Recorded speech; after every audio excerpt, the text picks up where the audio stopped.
Perkenalkan, nama saya Juventy Adelia Putri. Pada kesempatan kali ini, saya akan menjelaskan mengenai supermarket sales dashboard yang saya buat menggunakan Microsoft Excel. Dashboard ini dirancang untuk membantu pengguna dalam memantau performa penjualan supermarket secara interaktif.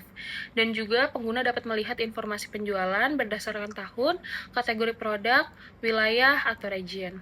Pada dashboard ini juga tersedia beberapa indikator utama atau key performance indicator, yaitu ada total sales, total orders, dan average sales, serta beberapa visualisasi seperti monthly sales trends, monthly order trends, order by segment, order by ship mode, dan order by subkategori.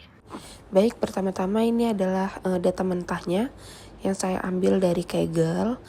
Lalu di sini saya akan menambahkan kolom kosong di sebelahnya order date.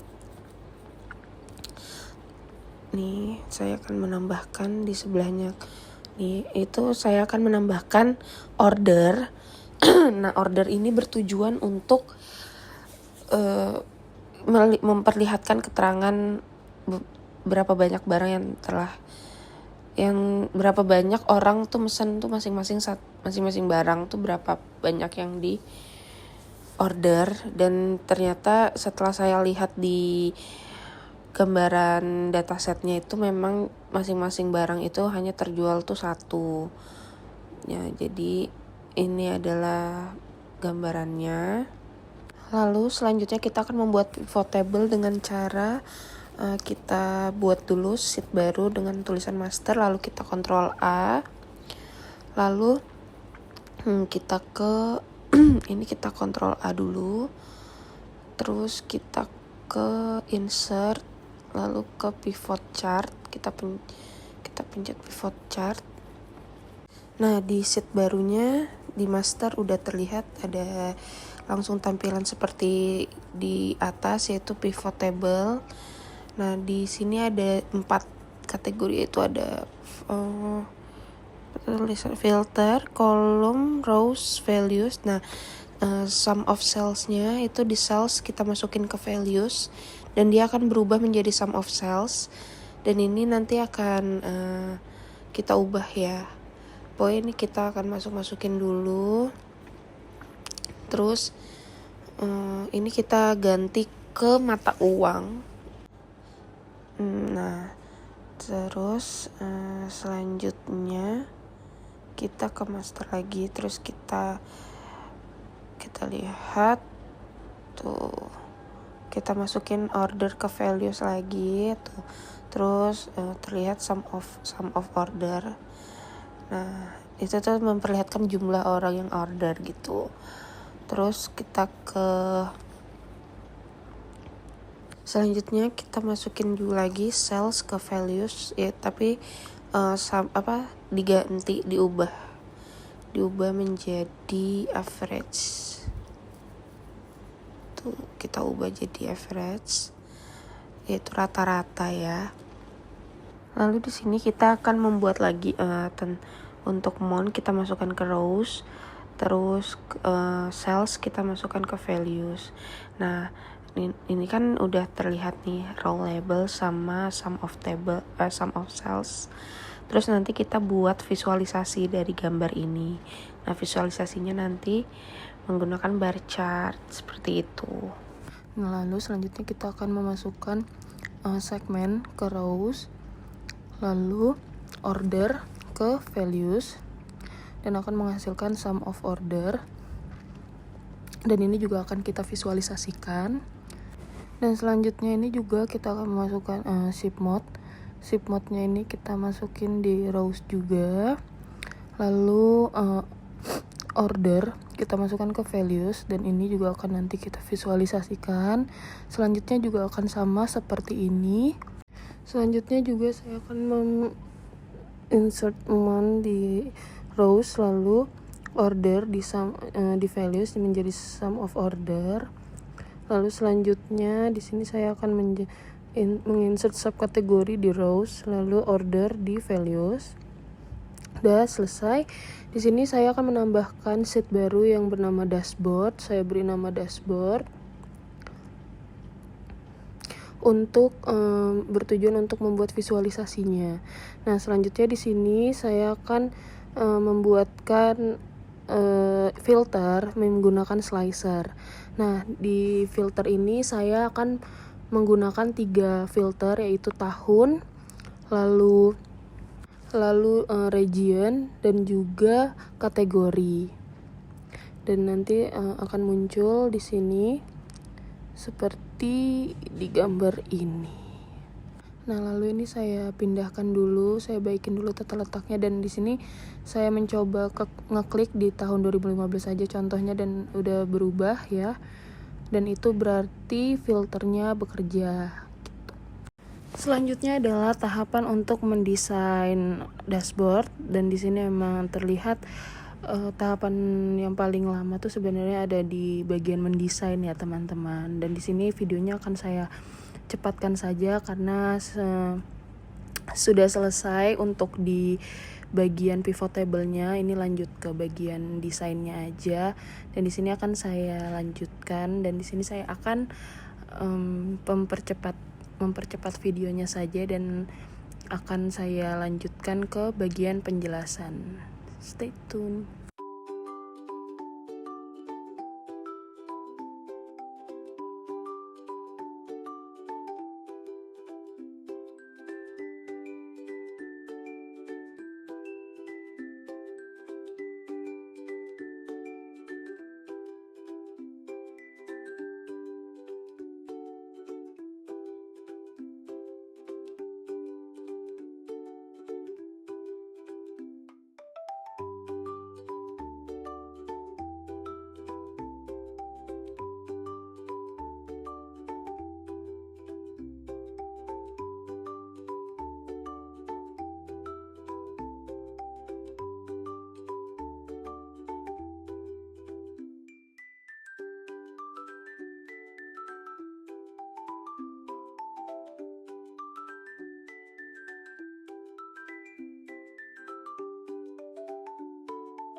Oke, sudah selesai di sini dashboard saya, dan ini saya cobain satu persatu dan muncul semua ya teman-teman. Dan ini bekerja, dan di sini akan saya lanjutkan di video penjelasan. Terima kasih. Disclaimer, pada bagian pembahasan video yang telah saya buat itu agak sedikit berbeda pada tampilan video kali ini, karena saya telah membuat video pembahasan itu duluan dibandingkan saya membuat video ini. Baik, di sini ada 4 tahun, yaitu di mana ada tahun 2015 sampai di tahun 2018 dengan kategori furniture, office supplies, dan teknologi. Dan ada region, ada central, east, south, dan west. Dan di video kali ini saya akan menjelaskan total pendapatan di tahun 2015 dan di ketiga kategori, dan di region central total penjualan mana dari ketiga kategori tersebut yang terendah dan yang tertinggi. Bisa kita lanjut ke video penjelasan. Terima kasih. Baik, dalam video kali ini saya akan menjelaskan penjualan yang ada pada tahun 2015, yaitu di mana tahun 2015 ini memiliki 3 kategori dan 4 region, yaitu di mana ada furniture, office supplies, dan teknologi, dan ada 4 region di mana ada central, east, south, and west. Dan di sini terlihat ada di total penjualan, yaitu di mana pada tahun ini mendapatkan 17.991.618 US dollar dengan total order 91 barang, dan juga rata-rata penjualan yaitu sebanyak 197.710 US dollar. dengan pendapatan yang paling banyak yaitu di bulan November, yaitu sebanyak 4.030.279 US dollar, dan juga pendapatan yang paling rendah ada di bulan Februari yaitu hanya di 439 US dollar, dan barang yang paling banyak terjual yaitu di bulan November, yaitu sebanyak 16 barang yang terjual. Lalu barang yang paling sedikit terjual yaitu ada di bulan Agustus dan Oktober, yaitu hanya sebanyak 3 barang. Lalu order by segment, yaitu di mana ada consumer, corporate, dan home office, di mana consumer itu berarti dari konsumen perorangan, corporate yaitu sebagai konsumen perusahaan, dan home office yaitu di mana usaha rumahan. Dan di sini terlihat yang paling banyak membeli di kategori furniture yaitu konsumen, yaitu di mana konsumen perorangan sebanyak 54 konsumen, dan pengiriman di sini pengiriman dalam setahun yang paling tertinggi di pengiriman menggunakan kelas standar, yaitu di mana ada 59 pengiriman menggunakan kelas standar, dan yang paling rendah ada di same day, yaitu hanya satu barang yang dikirim melalui same day. Lanjut di order by subkategori, dan di furniture ini ada 4 kategori, yaitu di furnishing, chairs, tables, and bookcase, dan yang paling banyak di furnishing yaitu sebanyak 37 barang.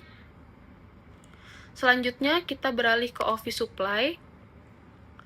Di office supply ini kita lihat di total pendapatan pada tahun 2015 dan di office supplies yaitu sebanyak 9.743.933 US dollar dengan total order 294 barang, dan juga rata-rata penjualan di 33.163 US dollar. Dan di monthly sales trends, yaitu di mana pendapatan paling banyak di bulan Juli sebanyak 3.343.275 US dollar, dengan yang paling terendah ada di bulan Februari, di mana hanya mendapatkan 103.483 US dollar. Dan barang yang paling banyak terjual ada di bulan November, yaitu sebanyak 54 barang yang terjual, dan barang yang paling terendah ada di bulan Februari, yaitu hanya 13 barang yang terjual. Selanjutnya di order by segment. Order by segment ini lagi dan lagi di konsumen perorangan, yaitu di mana sebanyak 168 konsumen perorangan yang membeli di kategori office supplies. Dan pengiriman yang paling banyak lagi dan lagi ada di kelas standar, yaitu sebanyak 195 barang yang dikirim oleh kelas standar dalam setahun, dan juga yang paling terendah ada di same day, yaitu sebanyak 10 barang yang dikirim melalui same day. Selanjutnya ada di order by subkategori. Di office supplies ini ada 9 barang. Yang pertama ada binder, paper, storage, art, appliance, envelopes, labels, fasteners, and supplies. Dan yang paling tertinggi yaitu penjualan binder, yaitu sebanyak 79 barang, dan yang paling rendah ada di supplies, yaitu 5 barang. Selanjutnya yaitu kita ke teknologi. Di teknologi ini total penjualan dalam setahun yaitu 24.480.224 US dollar dengan total order 70 orderan, dan rata-rata penjualan di 354.785 US dollar. Dan penjualan yang paling banyak pada tahun ini yaitu ada di bulan September, yaitu sebanyak 14.843.985 US dollar, dan juga yang pendapatan paling rendah ada di bulan Januari, yaitu sebanyak 31 US dollar. Dan penjualan paling banyak ada di bulan September, November, dan Desember, yaitu masing-masing bulan sebanyak 12 barang, dan yang paling rendah ada di bulan Januari, yaitu hanya sebanyak 1 barang saja yang terjual. Selanjutnya order by segment, yaitu di mana ada konsumen perorangan yang paling banyak, yaitu sebanyak 35 konsumen yang membeli di kategori teknologi. Selanjutnya di order by ship mode. Di order by ship mode ini terlihat kelas standar yang paling banyak, yaitu ada di 45 yang paling 45 banyak, 45 barang yang dikirim melalui kelas standar. Yang paling rendah ada di same day pastinya, karena di sini same day tidak ada. Udah dipastikan same day tidak ada peran di dalam sini, yang dimana artinya tidak ada konsumen yang menggunakan same day pada tahun ini. Selanjutnya order by subkategori. Di sini teknologi ada 4, yaitu di mana ada aksesoris, phones, machines, and copiers. Dan di sini terlihat ada 31 barang yang terjual, yaitu di mana aksesoris. Selanjutnya saya simpulkan di sini, yang dapat saya simpulkan di sini yaitu total penjualan yang paling tinggi yaitu di teknologi, yaitu di mana ada di 24.480.224 US dollar. Dan total pendapatan yang paling rendah ada di office supplies, yaitu hanya sebanyak 9.749.933 dolar. Sekian video penjelasan dari saya, selebihnya mohon maaf. Terima kasih.